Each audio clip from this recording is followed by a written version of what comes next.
Remember that mythical Jeffrey Epstein client list that every conspiracy TikTok, red-pilled MAGA uncle, and political LARPer swore was going to take down Hollywood, Wall Street, and DC?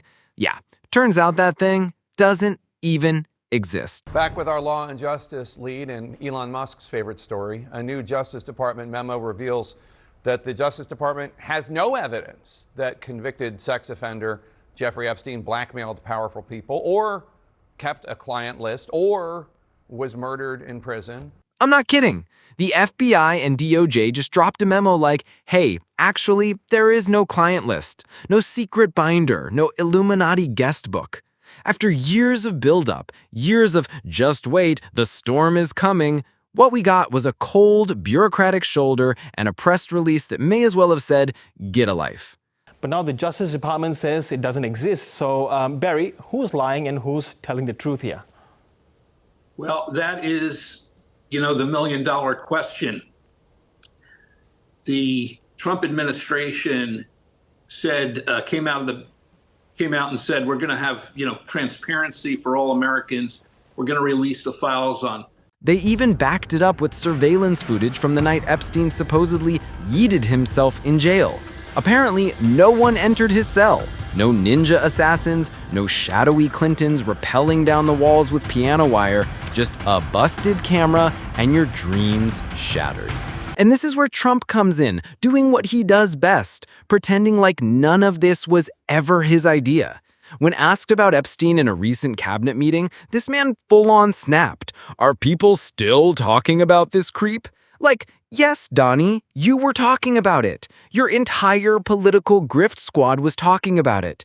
Pam Bondi practically waved it around like a dang horcrux on Fox News. Kash Patel was teasing it like a mid-season finale. Even Bongino got a thrill talking about the elites being exposed. Pam Bondi, bless her soul, is backpedaling so hard she's practically doing the Tour de France in reverse. When I said it was on my desk, I meant it metaphorically. I was asked a question about the client list, and my response was, it's sitting on my desk to be reviewed, meaning the file along. Bruh, you said you saw the names. You called it explosive. That wasn't metaphor, that was marketing. And then Elon Musk decides to throw gasoline on the fire with Trump is in the Epstein files, like this is some kind of alternate ending DLC. Only to delete it after presumably getting a very angry phone call from Mar-a-Lago and a subpoena-shaped panic attack. And when Trump's asked about that, he shrugs. Old news. Old news? Dude, you made it news. It's like setting your house on fire and then complaining the fire department showed up. Here's what ticks me off. They're not even good at the cover-up. They're not subtle, they're not slick, they're not measured, they just pivot to outrage fatigue. Like, if they yell open borders loud enough, we'll forget that for the past 18 months, they were playing Pokemon Go with a fictional black book. These people gaslit their entire base into believing some kind of Justice Avenger squad was going to drop from the sky and start frog-marching billionaires into Gitmo. And now that the bombshell turned out to be a confetti popper with no pop, crickets! Not even a my bad. Just a hard cut to unrelated nonsense in a big old Trumpy tantrum. Let's be real. This wasn't about justice. It never was. This was bait, red meat, manufactured wage to fill rallies. They dangled Epstein like a carrot on a stick, got people frothing for some cosmic reckoning, and when the bill came due, they just split the check and ran.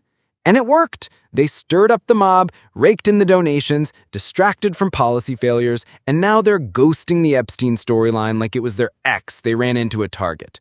But let's not forget the real victims here, the ones who were actually trafficked, manipulated, abused, the ones whose names never made the headlines because they didn't have a billionaire attached. This list hysteria didn't get them justice. It turned their pain into fan fiction, into QAnon fuel.